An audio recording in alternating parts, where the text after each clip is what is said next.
In other news we're following for you, there's been at least 12 arrests in Bolivia after what looks like very much like a failed coup attempt, the ramming of the presidential palace, as you see in these pictures. Supporters of Luis Arce rallying after that attempt. The ousted army chief, for his part, claims he was under orders to stage the unrest. Shirley Sitbon has more. Here is the first detained criminal, Mr. Juan Jose Zuniga Macias. This is how the day ended for General Zuniga, the former head of Bolivia's military. Wednesday afternoon, he ordered troops to take over the presidential palace. This image of an armored vehicle ramming one of the palace's doors illustrates the first moment of the apparent coup. Meanwhile, the general addressed the press for the first and last time. The armed forces intend to restructure democracy, to make it a true democracy, not of a few. The general was referring to former President Evo Morales, who was ousted in 2019 and said he would run again next year. This has built up tensions in the country, which is facing political uncertainty and an economic slump. During Wednesday's apparent coup, President Luis Arce and his administration were holed up in the palace. We need the Bolivian people to organize against the coup d'etat in favor of democracy. The general only stayed a few hours in the palace before soldiers were seen leaving the plaza and police forces taking over. The generals involved in the coup were arrested and replaced. For more, let's cross to Christopher Sabatini, Senior Research Fellow for Latin America, the U.S. and the Americas program at the think tank Chatham House. Thank you for joining us from the U.K. Thank you. Christopher, how to make sense of this, because it's been a year of turmoil and standoffs, and now what looks like, is it an attempted army coup? You know, we really don't know yet. There's certainly a lot of speculation in Bolivia that this could have been a staged performative event by the president.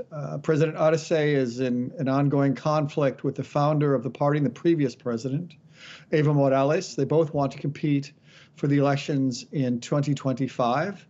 It certainly seems a little odd. First of all, to the credit of Latin American democracies, a military coup of this type seems rather passé, kind of anachronistic. We saw the pictures that you just had of the military truck trying to ram through the presidential palace. That doesn't happen anymore. But it looked rather weak. It looks rather suspicious. And it didn't look terribly well thought out. Even you had the general Zuniga meeting with the president and the president. Let me interrupt you there, Christopher. Let's take a look at, there was an exchange that was caught on social media inside the entrance to the presidential palace. Maybe we can roll the tape and show it here, where you have President Arce there. And I don't know if you can hear it, but he's saying, when were we warned about this? And General Zuniga saying, all the time. You've never warned me about this. You've always informed me. You've never informed me. General Zuniga, the troops are also upset. We're upset that you're here. So are we. It's a little odd, this exchange, Christopher. I'm glad you have that footage, because it exactly captures the strangeness of the whole thing. I mean, it looks like, you know, on the one hand, if you're a Democrat, it looks, you know, you should be proud that here's a president standing up to a potential coup-plotting autocratic general.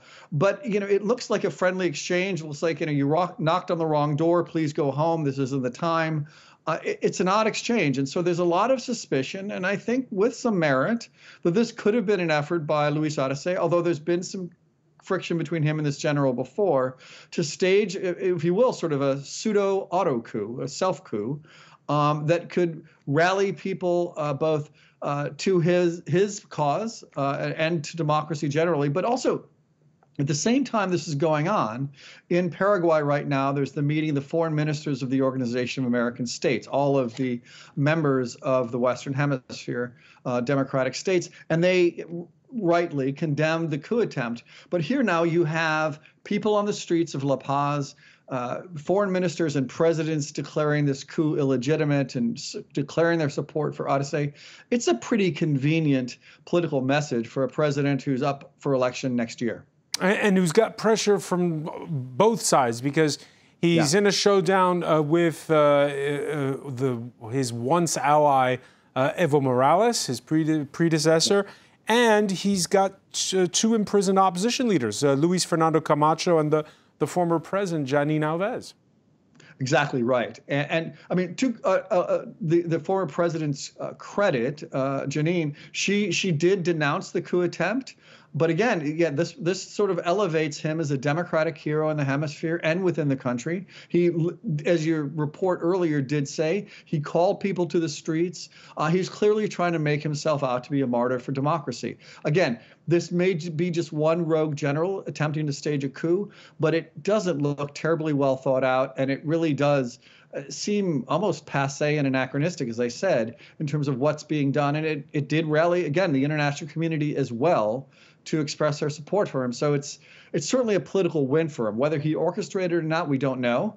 But in the midst of a difficult political environment, as well as a difficult economic environment, in which his popularity has been receding, this makes him look good.